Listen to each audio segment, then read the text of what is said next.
The HOA told me to move my boat, said it was an eyesore. What they didn't know was that I owned the entire marina. So instead of moving it, I locked them out of the water they worshipped and made them beg to get it back. The morning everything changed. I was sitting on the back deck of my boat, sipping hot coffee and watching the fog drift slowly off the lake. It was peaceful, the way I liked it. My boat, the lazy current, rocked gently in its slip, tethered securely to the dock I had rebuilt with my own hands.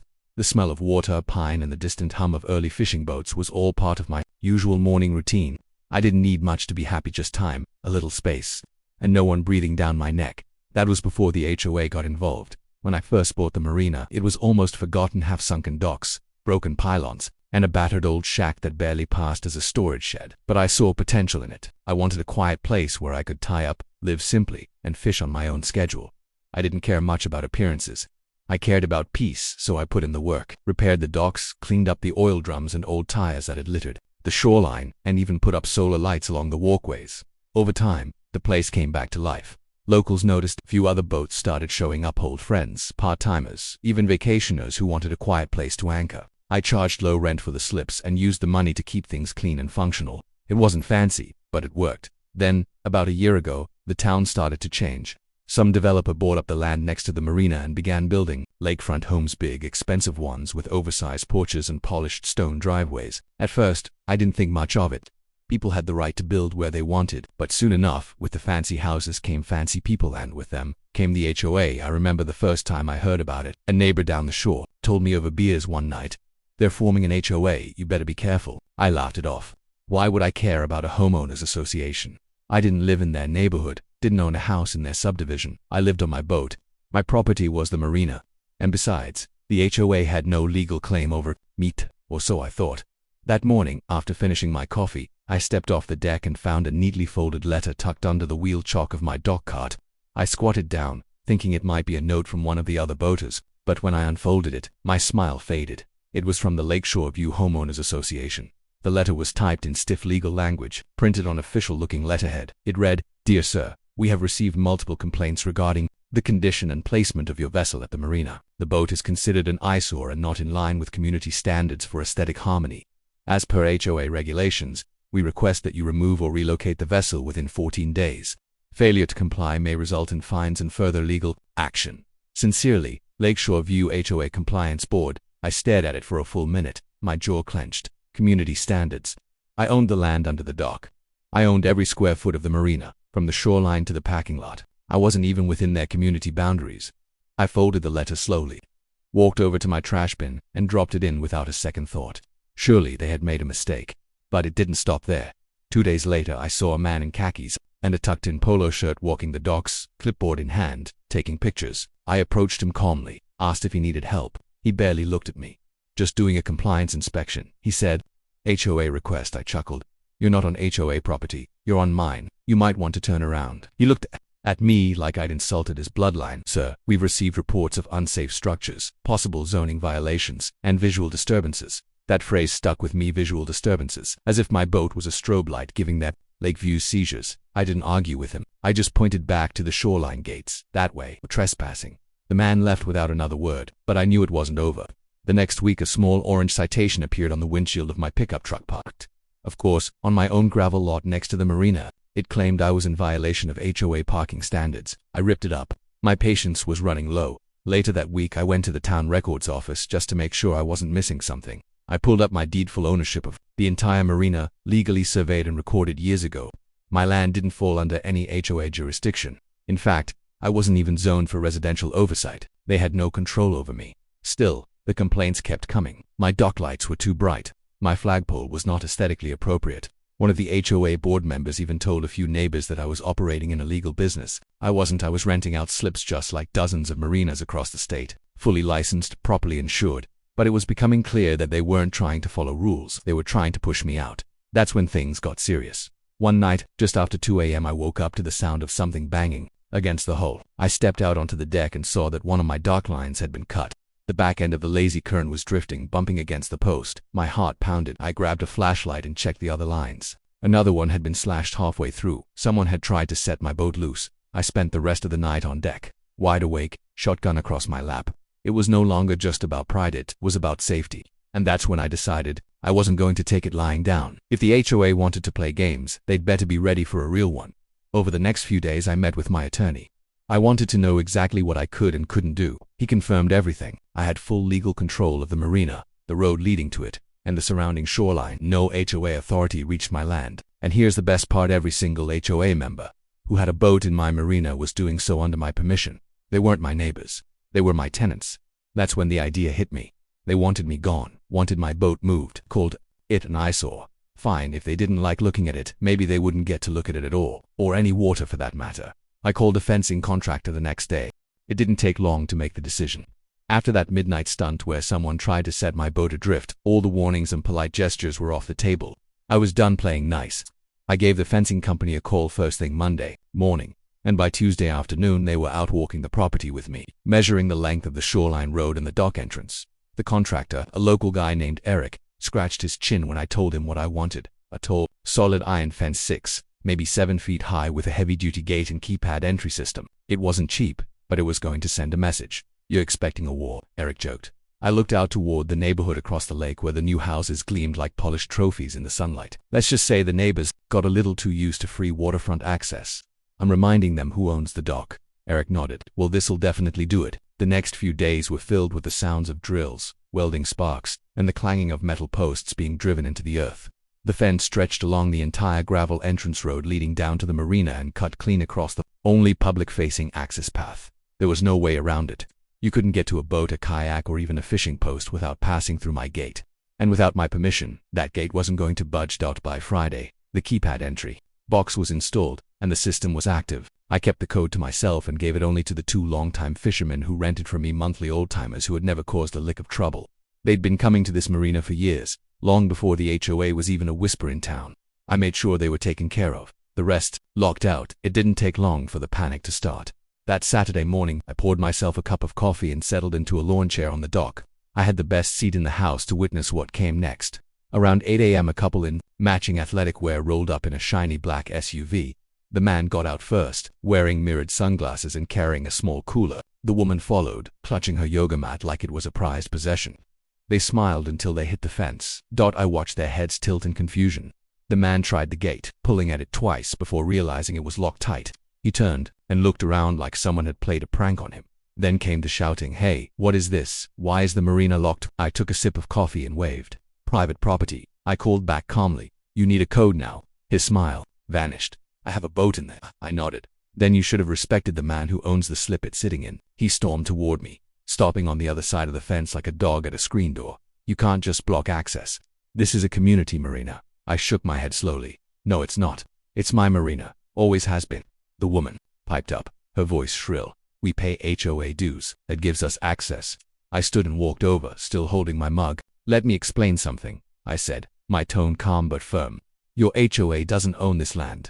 I do. Your dues don't pay for these docks, or the lights, or the security. I built all this before your subdivision even existed. And lately, some of you seem to think you can boss me around on my own property." The man flushed red. "This is outrageous. I'll call the HOA president." I smiled.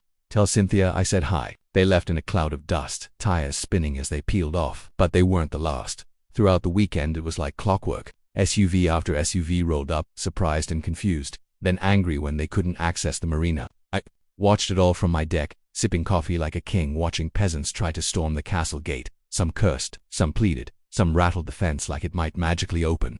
But no one got through. By Monday morning, the HOA finally made their move. A sharply dressed woman showed up at my gate, clipboard in hand, lips pursed so tightly they looked like a paper cut. It was Cynthia herself, queen of the HOA, self-appointed ruler of lakeside peace and order. She didn't knock or shout. She just stood there, staring through the bars until I walked over. "Good morning," I said, not unkindly. "You've made a serious mistake," she said flatly. I raised an eyebrow. "Is that so?"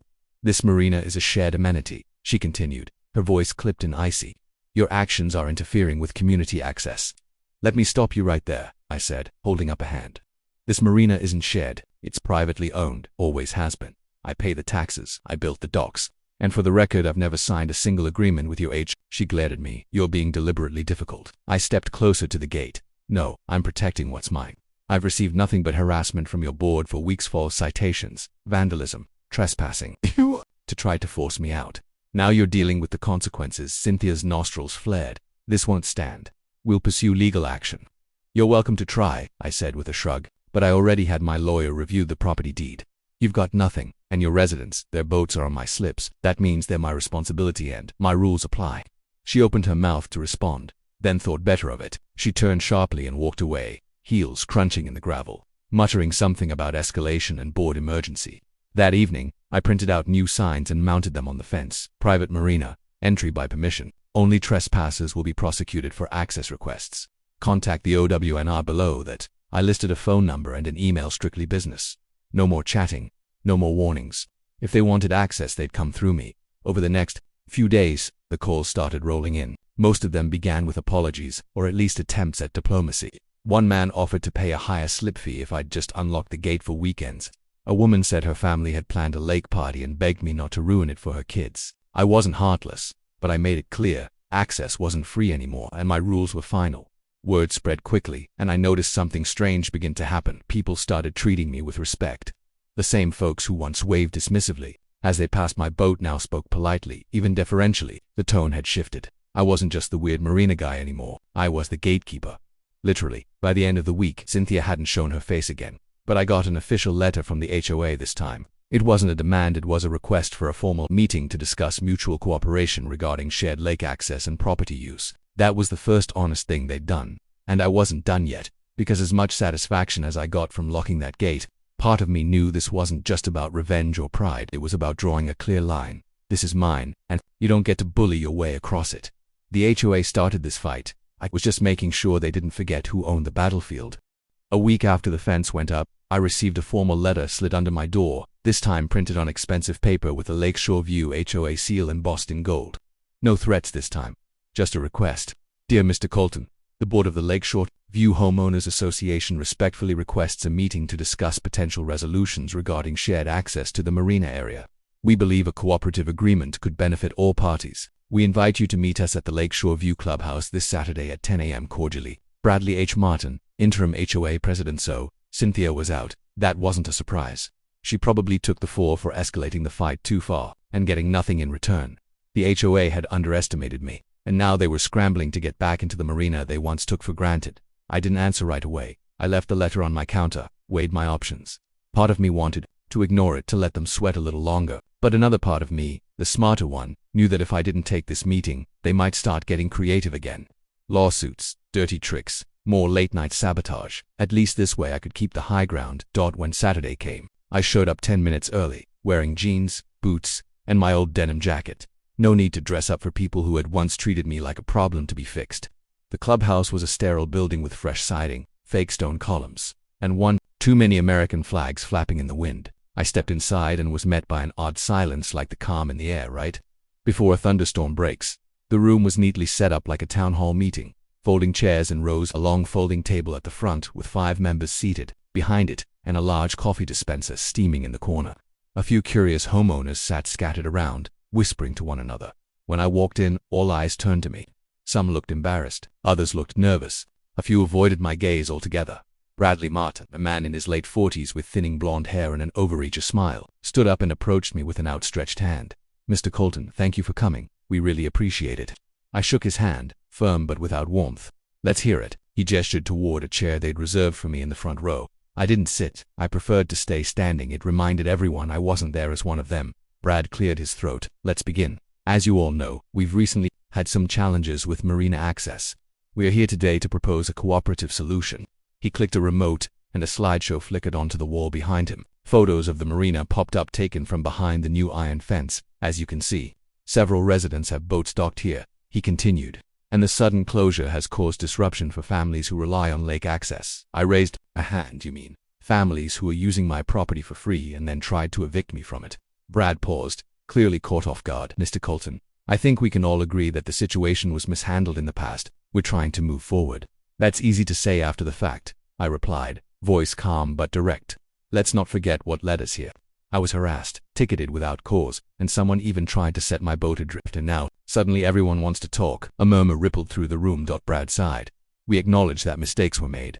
That's why Cynthia stepped down. We're not here to argue. We'd like to offer a proposal. We pay a monthly access fee to the marina for our residents. You'd still control it, maintain it, set the rules, but in return, homeowners with boats could enter the gate and use their slips under your terms. I let the room hang in silence for a few seconds. You want to rent space on my property after trying to run me off it? Brad looked slightly ashamed. We want a partnership. I glanced around the room. Any of you want to admit to the fake citations? The anonymous complaints, the dock lines cut in the middle of the night. No one answered. I nodded. Didn't think so. An older woman in the back stood up. Mr. Colton, with respect. Most of us didn't know what was happening. Cynthia and the board didn't tell us the marina wasn't owned by the HOA. We thought you were just squatting there. Or, I don't know, we didn't have the full picture. I turned to her. You still used my docks. Let your kids swim off my shoreline. Held your parties there. And not once did anyone bother to ask permission. You thought because you built fancy homes nearby, the whole lake belonged to you. Another man stood up, a dad in a fishing shirt. You're right, we messed up. But this marina, it's the heart of this community. Without access, property values are dropping. Folks can't sell their homes. Rentals are tanking. You have us by the well. Let's just say we're stuck. I crossed my arms. I didn't cause that. You did. The fence is just a mirror showing you what entitlement looks like. Brad stepped forward again. Look, we're not asking for charity. We're offering to pay. Monthly access fees, liability waivers, insurance coverage. You name the price. Just let's not make this worse than it has to be. I studied him for a long moment. Fine. Here are my terms. The room held its breath. 1. I remain the sole owner and operator of the marina. No HOA oversight. No committees, no meetings. Brad nodded. Double quotes. 2. Every resident who wants access signs a contract with me. They agree to follow my rules. Any violations, I revoke access permanently. No appeals. He nodded again. 3. Anyone who vandalized my property or tried to intimidate me, especially whoever cut my dock lines, is banned for life. A few people glanced nervously at each other. For the HOA pays a monthly infrastructure fee for access. Flat rate. Non-negotiable. If you miss a single payment, the gate locks until you make it right. Brad hesitated. How much? I smiled. 10,000. The air was sucked from the room. Brad sputtered. 10,000. Per month. For collective access, it covers wear and tear, lighting, cleanup, security, my time, and the years of disrespect. The board members murmured to each other in panic. One of them, a balding man with a red tie, leaned into the mic. That's extortion. No, I said, voice cold. That's rent. The room buzzed with whispers. Some people looked angry, a few looked impressed. I could tell Brad was doing math in his head. With over 30 homeowners affected, it would come out to about $300 per household, less than some of them spent on lawn care, but it still stung, and it was meant to. Brad sighed. Can we have a few days to review the proposal? You have 3, I said. After that I double the price. The room went still again. I turned to leave but stopped at the door. One last thing, I said, facing them. I built this marina long before any of you moved in. It was mine when it was broken and forgotten. And I'll be damned if I let a bunch of people who just got here tell me how to run it. So if you want a deal, come correct. Or stay locked out. I walked out without another word, leaving the clubhouse buzzing like a kicked hornet's nest. Back at my boat, I kicked off my boots, poured another cup of coffee and looked out over the water. It was still beautiful, peaceful, just the way I liked it. For now. 3 days passed after the clubhouse meeting, and not a peep came from the HOA. No email, no phone call, not even a smoke signal. I figured they were still reeling from the $10,000 monthly price tag I'd thrown on the table. Honestly, I expected a faster response, either an angry rejection or a desperate attempt to bargain me down. But the silence, that was unexpected. It didn't bother me much. I had other things to do. The marina needed repairs after the recent rains. One of the docks had started to shift a little, and I spent a full day driving new pilings into the soft soil. I didn't mind the work. I'd always believed in earning my piece, but there was something in the air that weak, something thick and humming, a tension I could feel in my bones. It wasn't over. Not yet. On the 4th day I finally got a call. Blocked number. I hesitated, then answered.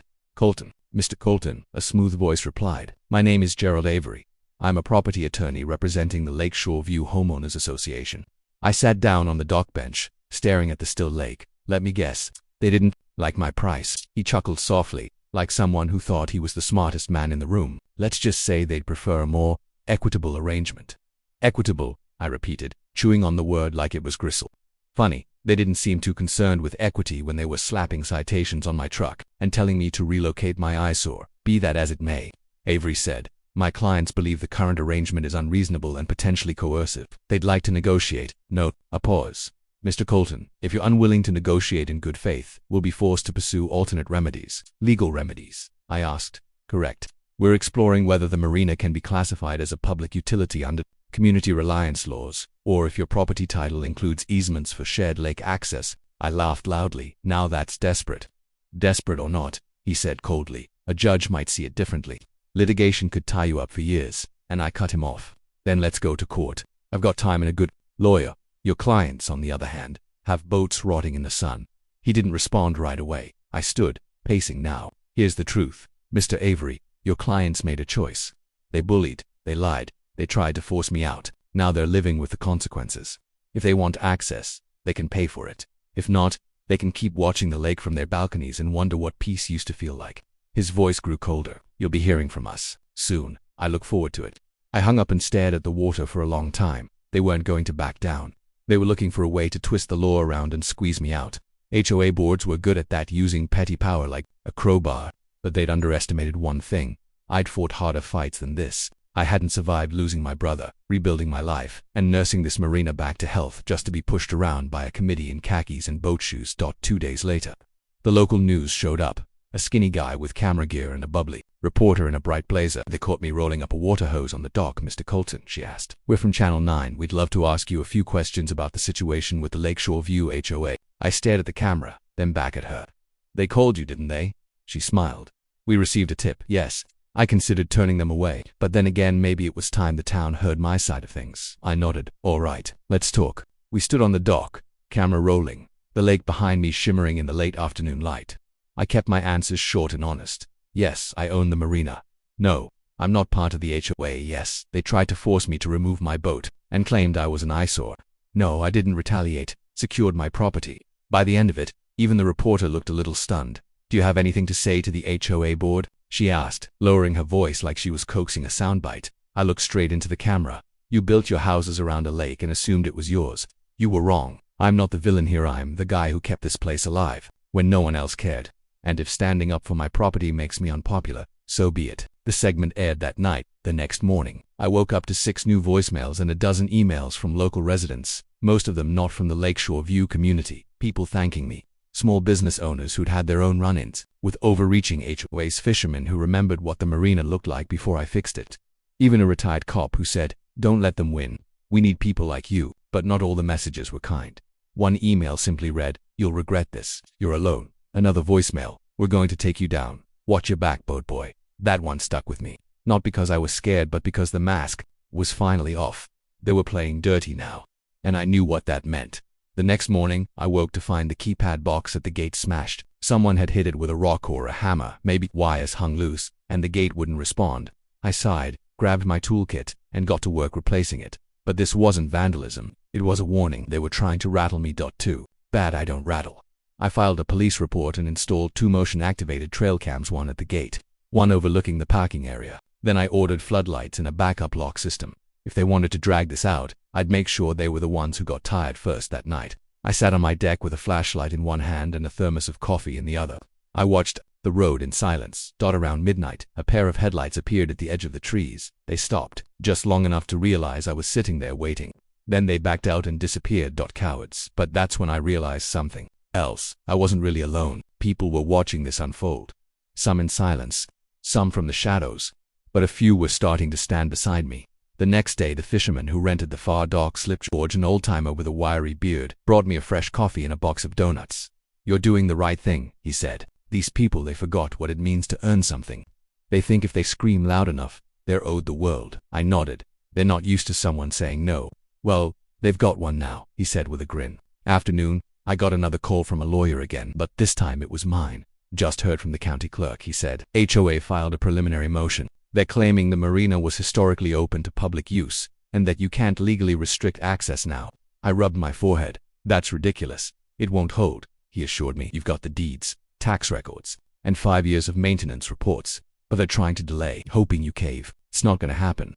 I said we agreed to meet the next morning to start prepping a legal response, but deep down, I knew the game had changed. This wasn't about boats anymore. This was about power, about pride, and I was standing in the way of a group that hated being told no. They were throwing stones at the throne, but they hadn't realized yet. I built this throne with my own hands, and I wasn't about to let it burn. The Marina was quiet that morning, eerily quiet. The usual chirp of birds and hum of insects was still there, but under it all was a tension, a kind of stillness that warned me something was coming. I'd lived close to nature long enough to know when things were about to break loose. Something in the air just felt loaded. The night before, I'd barely slept. The HOA had filed their legal motion, claiming public easement and historic community access rights, whatever that meant. My lawyer, Jameson, had called it a weak case built on desperation. But he also warned me they'll do anything to save face, even if they lose. It's about image now, not logic. I was sitting on the dock sipping my morning coffee when a county code enforcement truck pulled up beside the fence. A young officer stepped out and walked up to the gate, clipboard in hand, eyes scanning the property. I stood up and walked over calmly. "You, Colton Reeves?" he asked. "That's me." He held up the clipboard. "Got a request for inspection on behalf of the Lakeshore View HOA. They're claiming you've restricted access to shared shoreline, possibly violating community development regulations." I smirked. "You know this is private land, right?" "Just doing my job, sir. Mind if I take a look?" "Not unless you've got a warrant." He paused. "No warrant, just a request." "Then I respectfully decline." He nodded, surprisingly respectful, and said, "No problem. I'll note it down and move on. But heads up, this isn't the only request coming your way." I watched him leave and made a mental note to call Jameson again.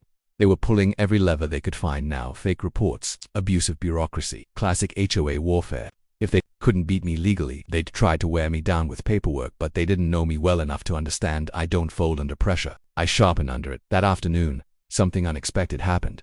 A knock came at the Marina gate, not angry this time, not entitled. It was a man in his 60s, gray hair, windbreaker, and a ball cap with a faded sheriff's star stitched into it. "Mr. Reeves?" he asked through the fence. "Yes, sir. My name's Earl Connors. Used to be the sheriff here until I retired last spring. Heard about what's going on. Thought I'd come see for myself." I unlocked the gate and let him in. We sat down by the boat ramp and talked.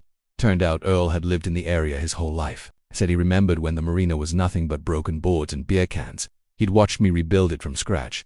"I may be retired," he said, "but I've still got friends. And let me tell you, most of the town is behind you there. We're tired of HOAs throwing their weight around like they own everything." You stood up. "People notice that." I nodded slowly. "They're trying to make an example out of me." Earl leaned back. "Well, maybe it's time we made an example out of them." That gave me an idea. Later that night I made a few calls. People I'd helped in the past, fishermen, tradesmen, old renters, and a couple local veterans who knew what it meant to defend your own turf. I explained what the HOA was doing, and I asked if they'd help me host a little event, a community appreciation barbecue, right here at the Marina. Not for HOA members, but for everyone else who'd been pushed out, bullied, or overlooked. 2 days later, we fired up for grills, lined the dock with folding chairs, and invited the whole town, everyone but the Lakeshore View residents. Word spread fast. By noon, over 100 people showed up. Families, old couples, bikers, construction workers, a few off-duty cops. It was loud, friendly, and exactly the kind of community the HOA pretended to represent but never actually built. Local news caught wind of it. A second reporter showed up and did a live segment. "What's this all about?" she asked me on camera. "It's about real community," I said. "Not boards and rules and fake citations. This Marina belongs to the people who care for it, not the ones who try to steal it." The next day I woke up to a new email from Brad Martin. "Mr. Reeves, we've decided to drop the lawsuit. After careful review, we believe further action would not benefit our community. We are willing to accept your terms as outlined. Please let us know how you would like to proceed with contract agreements." No apology, no admission of guilt, but it was still a win. I forwarded the email to Jameson. He called 5 minutes later, laughing. "You cracked them. They're tapping out." I grinned. Took them long enough. Over the next week, I finalized contracts for every boat owner in the HOA. They signed individually, no group discounts, no favors. I gave each one a unique code to the gate, tied to a usage agreement. 1 strike, warning. 2 out. I even installed a small camera kiosk that logged every entry and exit. I wasn't leaving any room for drama. And the fee? Still 10 grand a month, paid by the HOA as a whole. They wrote the first check in silence. Cynthia never showed her face again. I heard she sold her house and moved across the lake to a different community. Brad stayed on the board, but he never challenged me again. The homeowners, for the most part, learned their lesson. They started waving when they saw me, even stopping to chat. Some were polite, some were just scared. I didn't care either way, as long as they respected the boundary. The Marina, it became something else entirely. I expanded the docks, added a kayak rental shed and a small snack shop. Not for the HOA folks, but for the real neighbors, the ones who came to the barbecue, who remembered the Marina when it was broken. Business was good, peace was better, and me. I sat on the deck of a lazy current every morning, sipping coffee with a view of the lake that no one could take from me again. Not because I had money, not because I had power, but because I stood up when it counted on, refused to back down when it was hard. That's what real ownership is. That's what real freedom feels like. Enjoyed the story? Don't forget to like, comment, share, and subscribe to Bright Reality for more powerful, true stories that hit hard and end stronger. New stories drop every week. You won't want to miss what's next.